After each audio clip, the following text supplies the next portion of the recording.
I think everybody in this room knows that Representative John Lewis is the most respected civil rights leader of our time, or for that matter, any other time.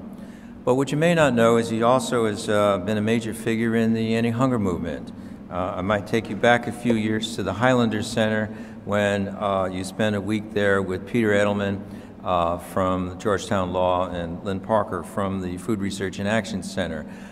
They spent a week designing a strategy from a community organizing basis to expand the school breakfast program throughout the South. That strategy was implemented by FRAC and was quite successful. Last year he was the commencement speaker at the 14th class of the Emerson program, but he ended up with a House floor vote, and the members of the House always know it's difficult to get out of there. So he hooked up a phone outside the House floor, and we hooked up another mic, and he gave the address anyway. But then, being the class person that he is, he brought all the Emerson fellows back to the House Rules Committee with Jim McGovern, Representative McGovern, and they met all the fellows individually. He's just a great guy, and we're really happy to have him tonight because he's going to be able to speak to you about his close friend, Mickey Leland. Well, please welcome Representative Lewis. Thank you very much for those kind words of introduction.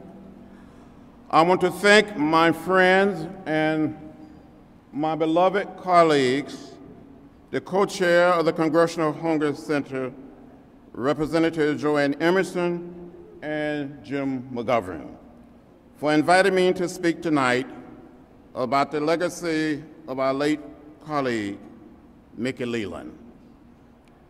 We're gathered here in the shadow of the United States Capitol to honor a man, a citizen of the world, a congressman, yes, a warrior, and a champion against the violence of hunger and poverty.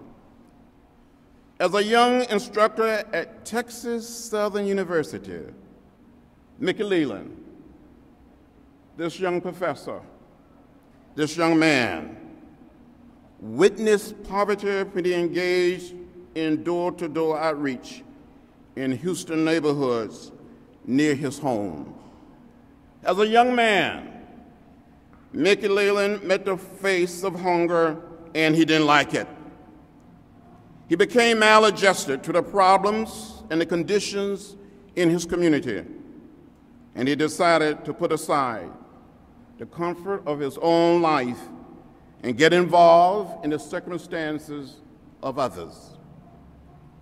Some of my colleagues in the Congress have heard me say from time to time that when I was growing up in rural Alabama, about 50 miles from Montgomery, and saw those signs that said white men, white women, colored women, white waiting, colored waiting, and asked my parents, my grandparents, and my great-grandparents about segregation and racial discrimination. They would say, that's the way it is. Don't get in the way. Don't get in trouble. Mickey Leland got in the way. He got in trouble. It was good trouble, and it was necessary trouble. So I want to thank the Congressional Hunger Center and all of the fellows and future fellows, and thank my two colleagues for getting in trouble and never giving up, never giving in, never giving out till we end hunger in America and around this globe.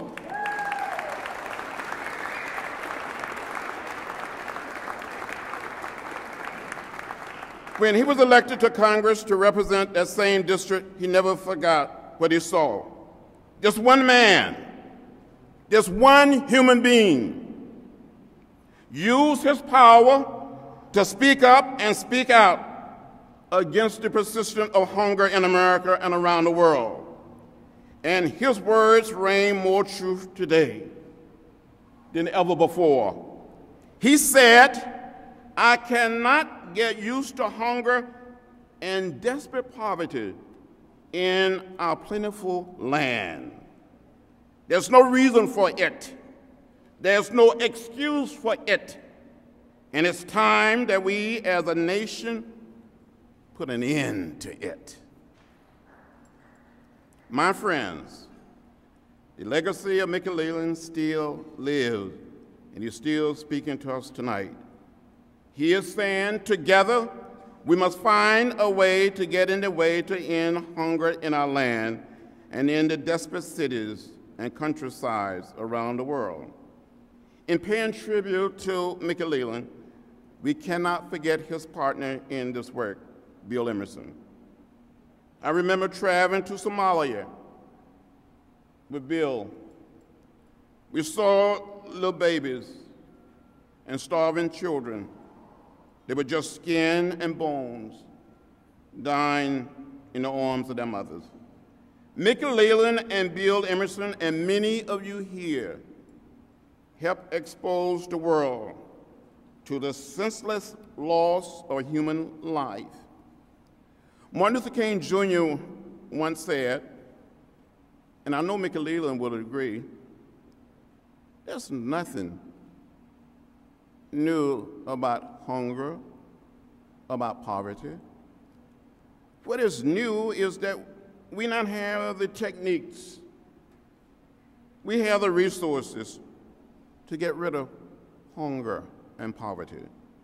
The real question is whether we have the will. I want to thank the CHC, and I want to thank the individual you are honoring here tonight for having the courage, nothing but raw courage, and the will to win the fight against hunger in America and around the world. Thank you very much.